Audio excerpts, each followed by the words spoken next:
Surprised that the Democrats stuck to their guns on the shutdown, even opening themselves up to the charge that they are far more concerned with illegal immigrants than with the military and border security, as President Trump put it in a Saturday morning tweet, "Don't be.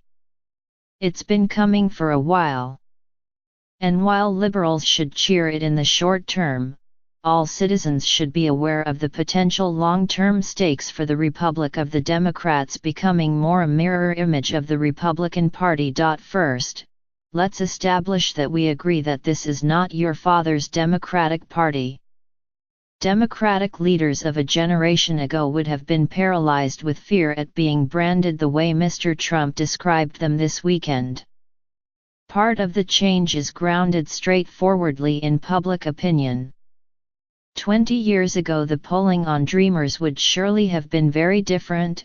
Today, poll after poll shows 80 or 90% of respondents supporting the Democratic position that they be permitted to stay and given a path to citizenship. But another part of the change is that the Democrats, little bit by little bit, are becoming more like the Republicans.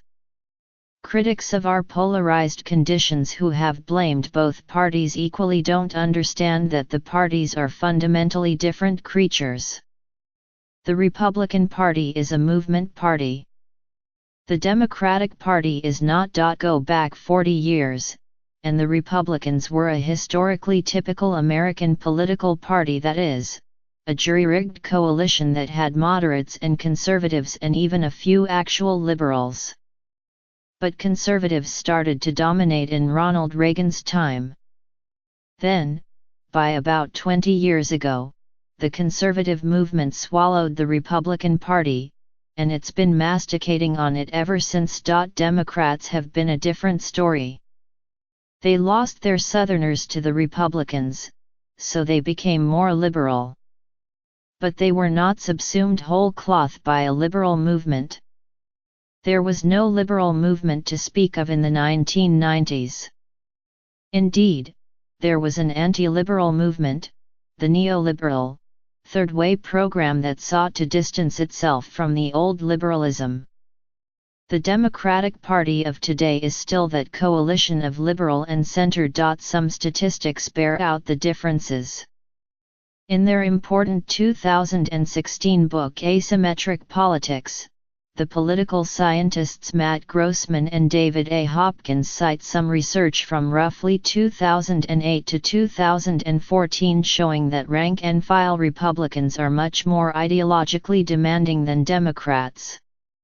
For example, nearly 60% of Republicans preferred ideological purity to moderation, whereas for Democrats that number was around 40%. In addition, when asked to place themselves ideologically, 43% of Republicans said they were conservative, compared with only 20% of Democrats who called themselves liberal. In fact, more Democrats, 31%, said they were moderate. Just 19% of Republicans said so. Even about 10% of Democrats said they were conservative or slightly so. On the Republican side, the comparable numbers were negligible. Those numbers are telling. They describe two very different political parties.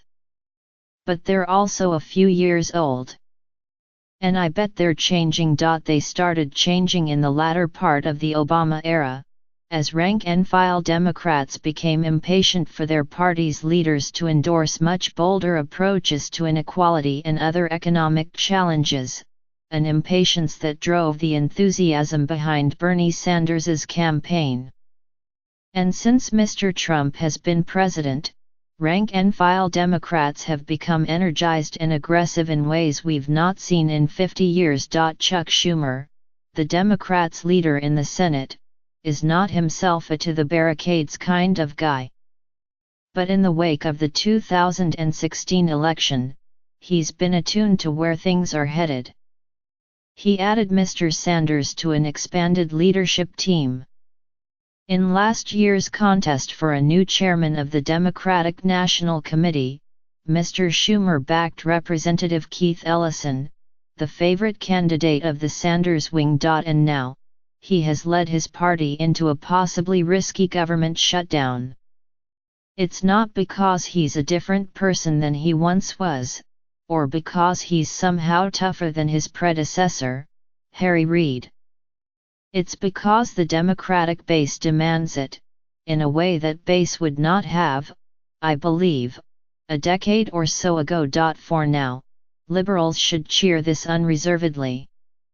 For one thing, the cause of these young undocumented Americans is a good one. But more broadly, the Republicans have been playing this way for years. If Democrats won't, they'll just lose. You can't bring a squirt gun to the OK Corral. At the same time, there are longer-term concerns that citizens should keep in the back of their minds, not about the Democratic Party, but about the Republic. I believe the Democrats are still several years away from becoming a movement party in the way the Republicans are.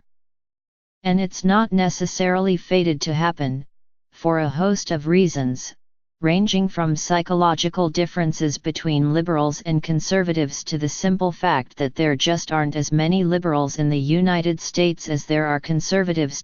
But if it were to happen, if we were to have two movement-subsumed parties, we would be in for some pretty big changes. We would move inexorably toward a more parliamentary system. New parties would pop up in the center, at least one, and I think probably two. Eventually the Constitution would get a revisit. It's a potentially ominous road. But for now, the Democrats have no choice but to walk it.